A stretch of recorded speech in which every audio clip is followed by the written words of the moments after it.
silakan masuk, silakan duduk ya Bu ya. Iya. Perkenalkan Bu, dengan saya Bila Selvi, saya yang bertugas di Poliklinik pada pagi hari ini. Ada yang bisa saya bantu Bu? Jadi gini Bu, saya kan ini kan udah deket HPL. Nah saya tuh pengen lahiran normal, tapi saya punya riwayat sesar. Oh begitu, baik. Sebelumnya Ibu sudah pernah periksa ke sini belum? Sudah. Sudah ya Bu ya. Baik, ini dengan Ibu siapa tadi? Dengan Ibu Sukma ya? Ya. Ibu Sukma, oh iya ini sudah 36 minggu ya Bu ya, 36 minggu. Baik, nanti saya di sini akan menjelaskan tentang VBAC. Nanti di sini apakah Ibu bersedia untuk saya jelaskan? Oke Bu. Jika Ibu bersedia, saya menjaga privasi terlebih dahulu ya Bu ya, untuk sampiran. Jadi Ibu, VBAC itu adalah proses melahirkan vaginam setelah Ibu pernah melakukan prosesi lahiran secara sesar ya Bu ya, atau operasi. Jadi keuntungan VBAC itu yang pertama itu mortalitas maternal itu lebih rendah, kemudian yang kedua itu proses pemulihannya itu lebih cepat, kemudian menurunkan risiko dampak buruk di kehamilan yang berikutnya, kemudian berkurangnya posisi serta malformasi plasenta pada kehamilan berikutnya, kemudian rendahnya tingkat kejadian trombosit vena dan meningkatkan bonding ibu dan anak. Kemudian Bu, faktor-faktor yang mempengaruhi keberhasilan VBAC itu yang pertama itu riwayat pesanannya normal sebelum SC, kemudian yang keduanya itu paritasnya itu lebih, jadi anak ibu lebih dari 2, kemudian berat janin, kemudian usia ibu, kemudian IMT ibu, obesitas memiliki keberhasilan VBAC itu kecil, kemudian tinggi badan ibu dan jarak dengan kehamilan yang lalu ya Bu ya.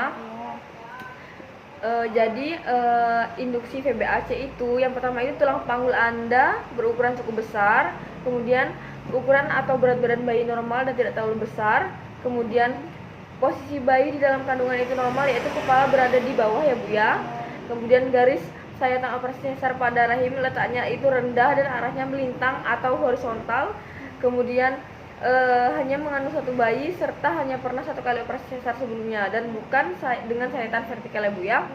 Kemudian tidak memiliki kondisi kronis yang dapat membuat proses melahirkan secara normal berisiko seperti plasenta previa atau fibroid.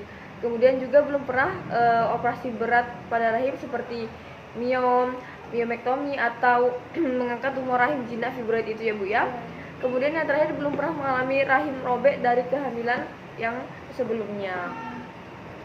Kemudian kontraindikasi VBAC itu yang pertama itu memiliki berat badan berlebihan atau memiliki obesitas, kemudian berusia lebih dari 40 tahun, kemudian bobot bayi dalam kandungan mencapai lebih dari 4 kilo, usia kehamilan melampaui 40 minggu, kehamilan sekarang dan sebelumnya berjarak kurang dari 18 bulan, punya gangguan seperti preeklamsi atau tekanan darah tinggi selama kehamilan, atau yang pernah melakukan persalinan sesar dengan sayatan rahim vertikal atau pernah operasi sesar lebih dari 1 kali, dan atau hamil bayi kembar 3 atau lebih ya Bu ya.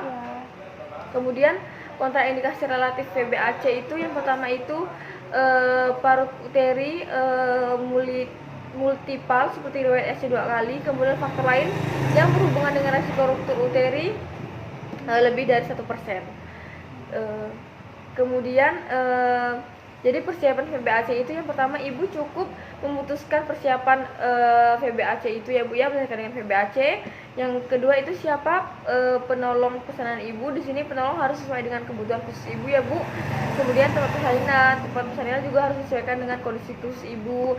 Kemudian pendamping persalinan ibu, donor darah, kemudian transportasi yang digunakan untuk saat ibu bersalin nanti, kemudian biaya persalinan, pengambilan keputusan utama maupun alternatif, dan perlengkapan ibu dan bayi ibu nantinya. Kemudian apakah ibu ada yang ditanyakan lagi? Tidak ada ya Bu ya. Baik, jika ibu tidak ada yang ditanyakan, ibu nanti silahkan berdiskusi dengan suami ibu apakah ibu setuju dengan tindakan VBAC ini atau tidak ya Bu ya. Jika tidak ada yang ditanyakan lagi, ini buku kayaknya ya Bu ya. Kemudian dokumentasi.